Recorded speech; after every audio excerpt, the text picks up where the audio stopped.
लकड़ी बोला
ये स्टार्ट हुई।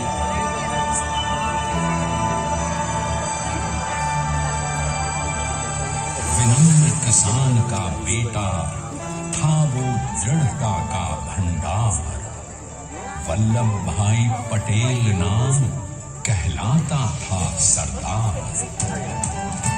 कृषक कार्मिक जनगण से था उसको प्यार अपार।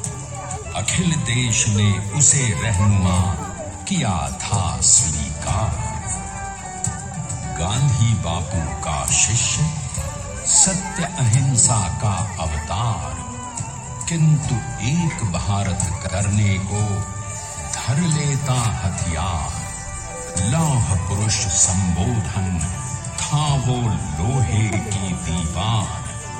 तेज पुंज तुम, शक्ति पीठ तुम, बल का सागर अपरंपार। ऋणी देश का नम्र नमन तुम स्वीकारो सरदार।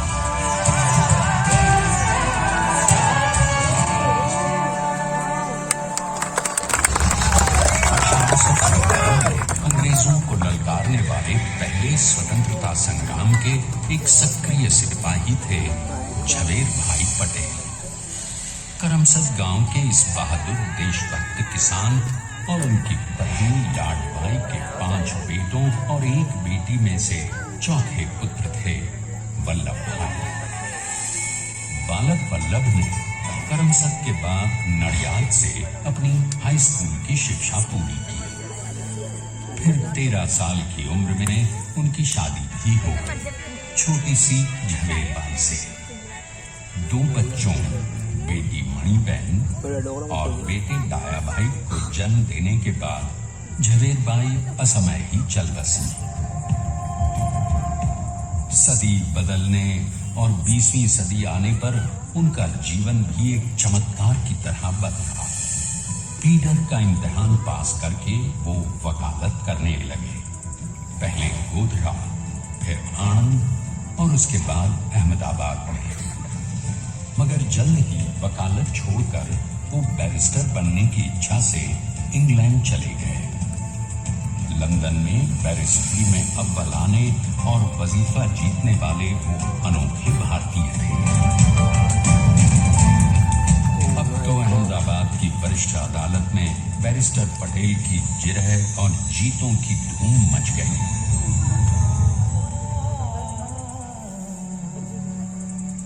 तभी एक युग पुरुष ने वल्लभ भाई के जीवन की धारा ही बदल दी। दक्षिण अफ्रीका में सत्याग्रह के अहिंसक अस्त्र से गोरे शासकों को सबक सिखाकर भारत वापस आए बैरिस्टर मोहनदास करमचंद गांधी से मिलकर वल्लभ भाई ने अपने कुछ वर्षों से सीखे विदेशी व्यवहार और संस्कार हमेशा के लिए त्याग दिए और अब वो अपने खेड़ा के किसानों को हक दिलाने के लिए बापू के साथ आंदोलन में कूद पड़े। अब उनके पैरों में जूते नहीं, गांव की धूल थी। हृदय में भारत भूमि की शस्य श्यामला धरती, मन में थे गांधी और मस्तिष्क में एक नए स्वतंत्र भारत का सपना।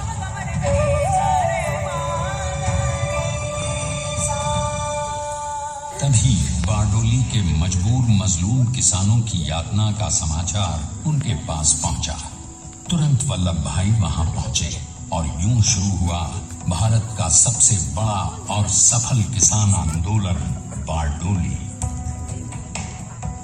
वल्लभ भाई ने बारडोली के 87,000 किसानों को ऐसा अटल अडिग अचल मनोबल दिया कि अंग्रेजी सरकार हिल गई और 1 बरस के बाद उनका लगान माफ कर दिया गया। अब तो पूरे देश में लोग वल्लभ भाई के नाम की कस्में खाने लगे। स्वयं महात्मा गांधी ने कहा, अब वल्लभ भाई मेरे शिष्य या साथी नहीं, सारे देश के सरदार हैं। और देश को मिल गया एक अनोखा असरदार सरदार।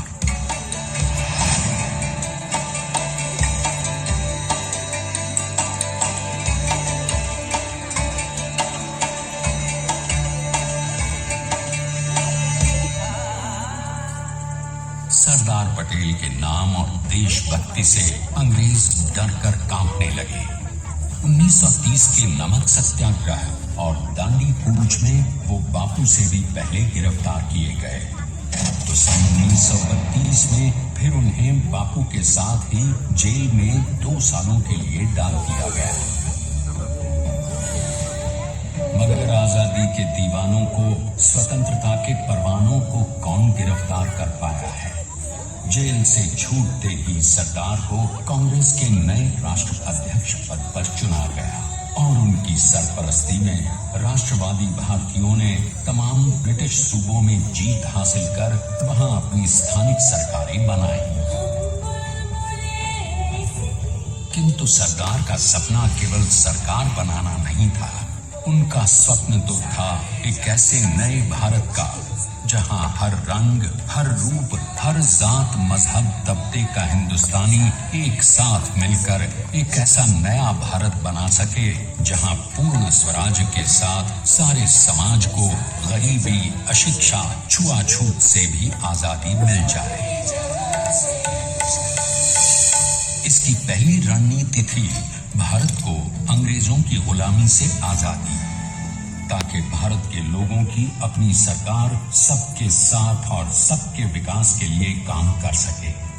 बापू की अगुवाई में अब देश ने अंग्रेजों को अंतिम चेतावनी दे दी, करेंगे या मरेंगे, क्विट इंडिया, अंग्रेजों भारत छोड़ो।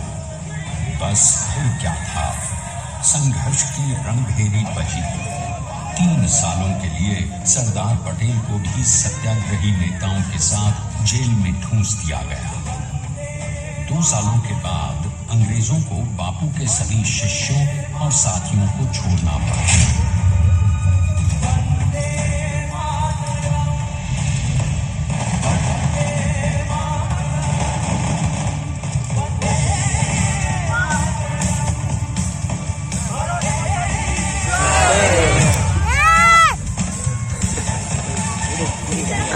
udah tuh ya gua.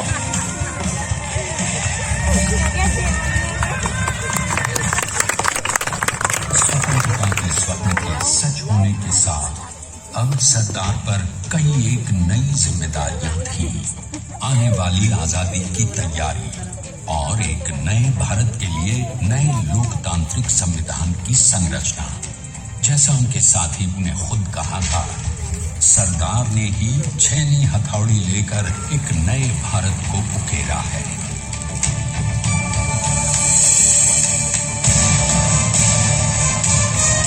स्वाधीनता तो प्राप्त हुई,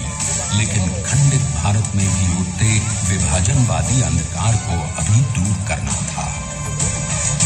जब देश के खंड खंड होने का भय उत्पन्न होने लगा तो सरदार ने निर्भय होकर खुद अपनी केंद्र सरकार और साथियों को भी चुनौती दे डाली और जम्मू कश्मीर को बचाने के लिए सारे देश का आकाश वायुयानों से भर गया।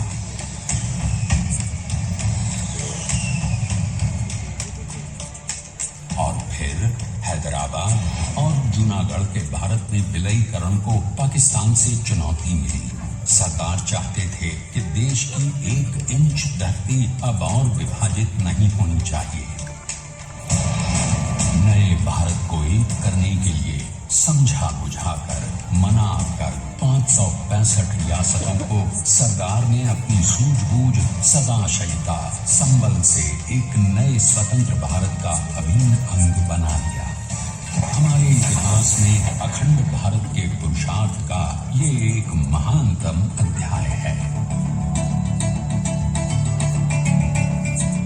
जैसा उन्होंने स्वयं कहा था, हमें नए धागों को पुराने ताने बाने में ऐसे पिरोना है कि एक दूसरे में गुंथ जाए और बेहतरीन बनावट वाला एक नया भारत उभर कर सामने आ सके। अंततः अपने वज्र दृढ़ संकल्प से एक नया विराट विशाल एक भारत श्रेष्ठ भारत बनाकर दिखा ही दिया सरदार ने। संसार के सबसे बड़े प्रजातंत्र के शिल्पी को प्रणाम करने के लिए देश ने बनाया है ये समर्थ स्मारक। स्वाधीन भारत को समर्थ भारत में बदलने वाले सरदार पटेल को समर्पित प्रेरणा तीर्थ भी है। प्रधानमंत्री श्री नरेंद्र मोदी के नेतृत्व में बनी विश्व की इस विशालतम प्रतिमा के सामने आकर सारी दुनिया जैसे स्वयं ही नतमस्तक हो जाती है।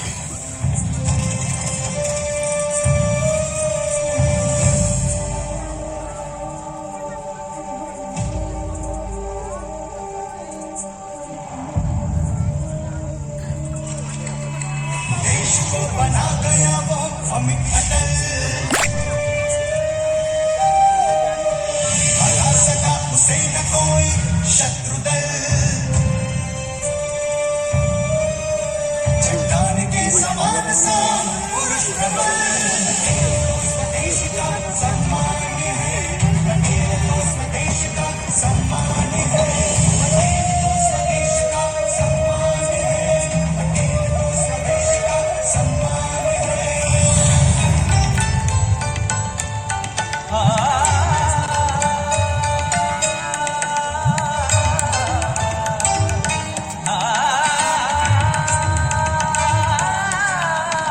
ऊंचाइयां आकाश को छुए,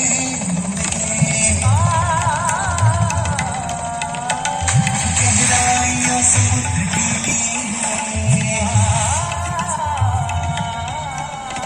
कदम अडिग जमीन पर जमे हुए, पटेल अपनी आग बानी शान है, पटेल अपनी आग बानी शान है।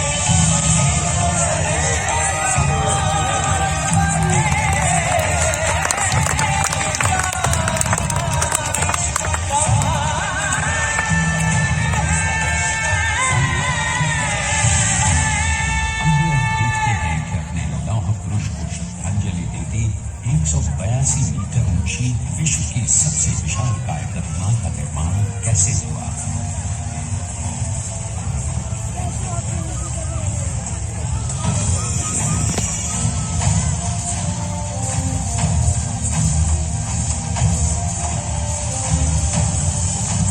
गगन चुंबती इस अद्वितीय अभूतपूर्व प्रतिमा को बनाने के लिए सबसे पहले नदी पर 4500 क्यूबिक मीटर का राफ्ट बना और फिर सीधा 600 फीट का कंक्रीट का कोर बनाया गया।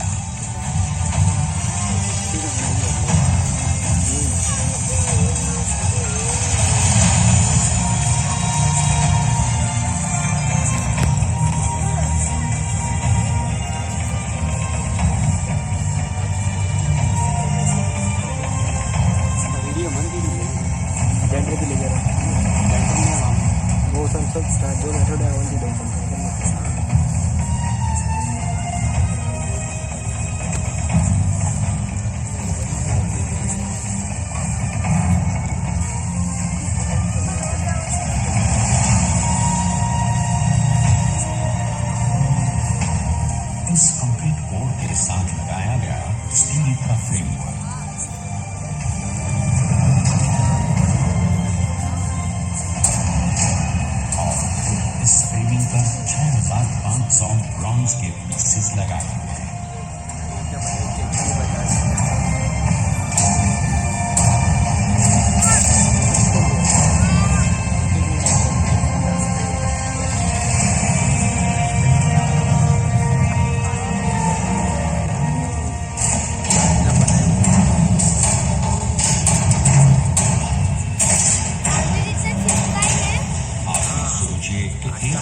60,000 metric ton cement, 18,500 metric ton reinforcement steel, 6,000 metric ton structural steel और 1,700 मेट्रिक टन ब्रॉन्ज।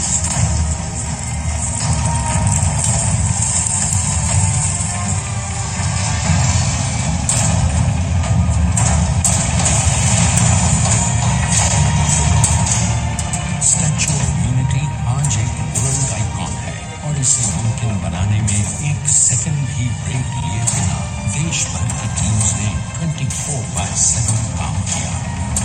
250 से ज्यादा इंजीनियर्स, 4,500 से ज्यादा स्किल फोर्स और कई लाख मानव दिन। हम गर्व से कह सकते हैं कि कुल मिलाकर स्टैच्यू ऑफ यूनिटी के निर्माण में 95% माल सामान, मजदूर, इंजीनियर्स और एक्सपर्ट्स थे भारतीय। जानते हैं कि 182 मीटर ऊंची इस भव्य प्रतिमा को बनाने में कितना समय लगा?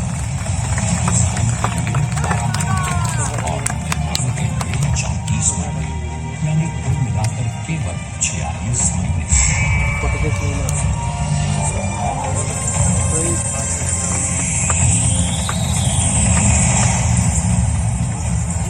और इसी तरह बनी देश के शिल्पकार की एक अनोखी अद्वितीय विशाल प्रतिमा, जो सिर्फ आज ही नहीं बल्कि आने वाले न जाने कितने सालों तक यूं ही चमचमाती रहेगी।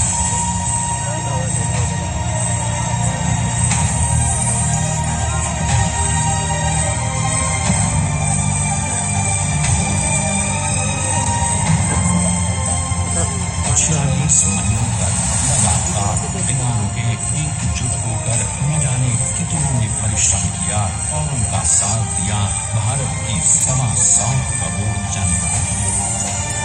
और तभी मुमकिन हो पाया एक ऐतिहासिक निर्माण जो आज कहलाता है भारत की नई पहचान। स्टैच्यू ऑफ यूनिटी, विश्व की सबसे ऊंची प्रतिमा।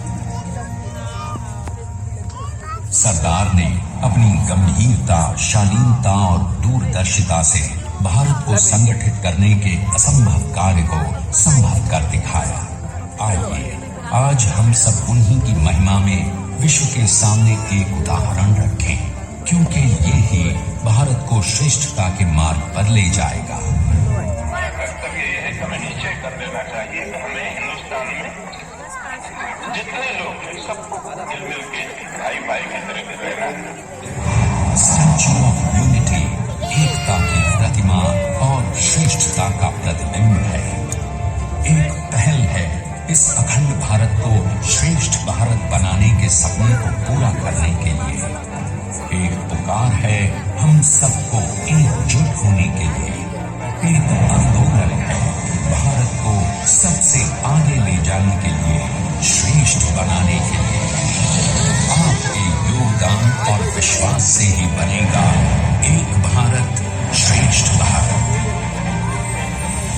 एकता का स्मारक है, एकता का संदेश है कि भाषा अनेक, भाव एक, राज्य अनेक, राष्ट्र एक, पंथ अनेक, लक्ष्य एक, बोली अनेक, स्वर एक, रंग अनेक, तिरंगा एक, समाज अनेक, भारत एक, रिवाज अनेक, संस्कार एक, योजना अनेक, मकसद एक, कार्य अनेक, संकल्प एक, राह अनेक, मंजिल एक, पहनावा अनेक, सीमा एक, चेहरे अनेक, मुस्कान एक। ये एकता का संदेश लेकर के हम चले। और भाइयों बहनों, ये भारत की विशेषता है, विविधता में एकता। यही भारत की विशेषता है।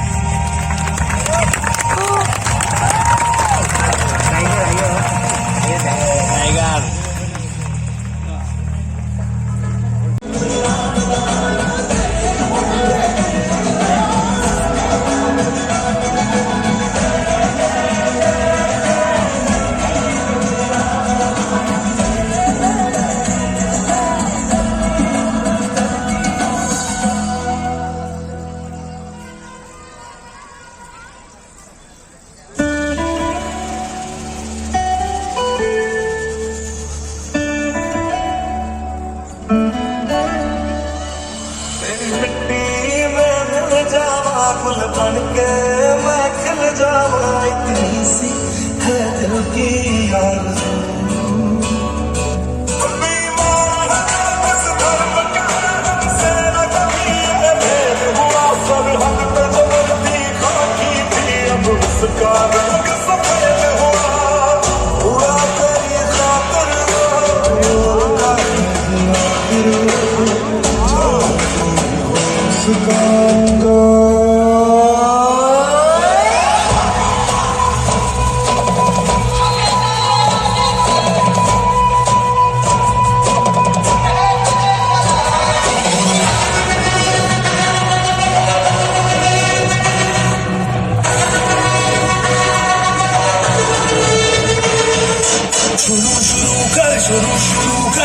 शुरू कुछ शुरू तो कर, जहाँ भी है तू वहीं से यारा, कोई कहानी शुरू तो कर।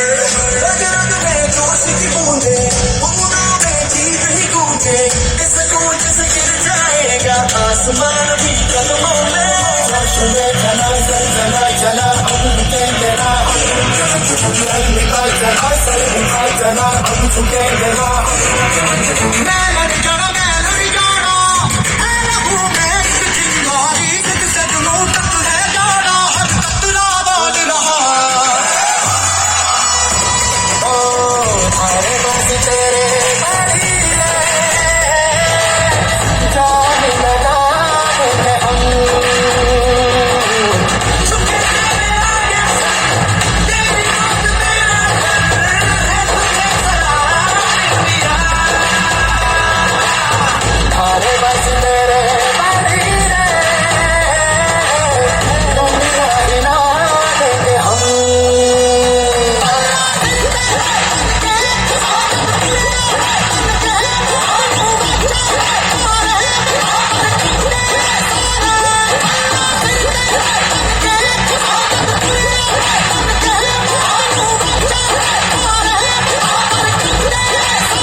आज तेरी पछाड़ दूंगा, चिंता इंडिया का बेटे गाड़ दूंगा।